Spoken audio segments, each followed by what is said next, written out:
Les allocataires du RSA qui, pour un certain nombre d'entre eux, souffrent d'une autre forme de handicap, c'est le handicap de l'exclusion en fait, être éloigné d'un lieu de travail, vivre d'une allocation de vie ou de survie plutôt effectivement que des fruits de son labeur, eh bien je pense que l'immersion dans des emplois de caractère différents. Vous avez vu qu'ici, il y a à la fois de l'imprimerie, mais il y a du tri sélectif, mais il y a bien d'autres activités encore qui existent. Ça leur permettra effectivement de voir quels sont les types d'activités qui leur plaisent, dans lesquelles ils ont envie de s'investir et de retrouver peut-être plus rapidement le chemin de l'emploi, ce qui est notre volonté pour une grande partie des allocataires du RSA.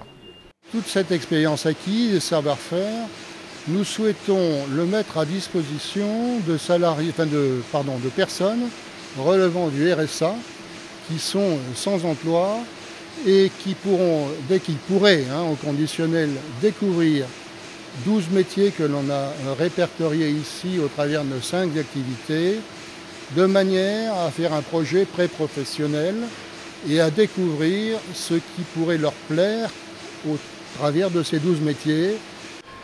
Un des bénéfices aussi, c'est que les gens qui travaillent ici, qui sont handicapés, deviennent eux-mêmes distributeurs de savoir-faire. Et ça, c'est une valorisation pour eux, humainement, c'est quelque chose d'intéressant. L'idée d'un dossier sur lequel il faut encore travailler, puisqu'il faudra y associer en dehors de l'entreprise, étape, en dehors du département, il faudra y associer la région. Et d'ailleurs, le conseiller régional qui nous accompagne ici, Frédéric News, sur les plans de formation, parce qu'il y a des hypothèses où une formation complémentaire sera nécessaire, que Pôle emploi peut avoir également tout à fait sa place. Donc il y a la volonté effectivement de mobiliser les forces vives de l'entreprise pour que ces personnes éloignées de l'emploi, on ne les assoit pas trop longtemps sur des tables de classe où ils auront l'impression effectivement de retourner à l'école, mais qu'immédiatement on puisse les plonger, les immerger dans la réalité du travail au quotidien dans l'entreprise. Nos réponses sont des réponses multiples. On est en train de développer le partenariat avec la Flandre occidentale. On travaille sur les immersions dans l'entreprise.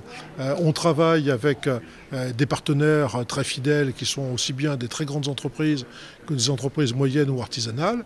Et je pense que c'est tout cela qui, mis bout à bout, nous permettra d'obtenir des résultats, avec à côté, je le dis sans hésiter, ce qu'on appelle aussi le service des droits et devoirs, c'est-à-dire des contrôles qui sont opérés sur ceux dont la volonté de reprendre un emploi n'est pas suffisante.